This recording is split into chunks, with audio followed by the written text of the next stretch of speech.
for help in the country's worst affected counties by the ongoing drought, where more than 5 million risk starvation.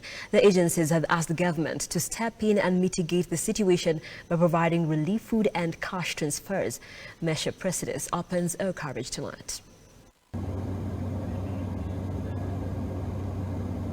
As the ravaging drought continues to expose millions to starvation, aid agencies are appealing to the government to swing to action and supply relief food and cash to the most affected regions where more than 5 million people are experiencing hunger. So we're calling for three things.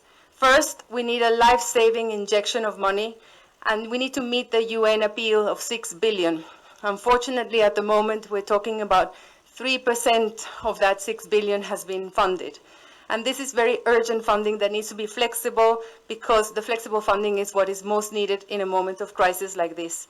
So we need to invest in life-saving activities, the real urgent, but also consider the long term. And that's also something we learned from the 2010 famine, where almost 250,000 people unfortunately died. But in 2017, there was a much more anticipatory approach, looking at how to enhance and strengthen resilience and coping mechanisms.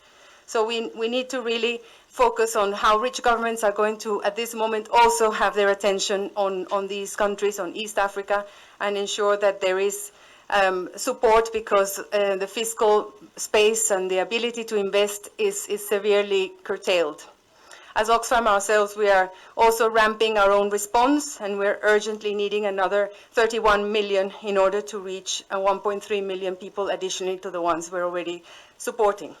Marsabit, Wajir, Baringo, Turkana, Samburu are the most affected, with 18 other counties also critical, where food both for humans and animals has become so rare it could become a catastrophe due to the ongoing drought. As we celebrate today is the World Water Day, but where I come from, for the last close, because currently I'm almost 40 years, when I was born, we used to say that free water by 2020, but up to now, where I come from, there is no water.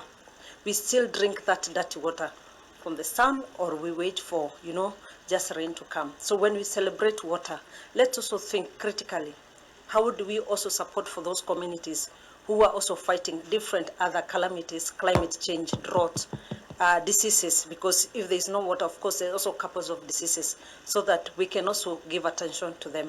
And it's not just Kenya, which is affected by the entire Horn of Africa, where aid organizations like Oxfam will be spending 6 billion shillings to mitigate the effects of the drought. Mecha Presidis, Look Up TV, Nairobi.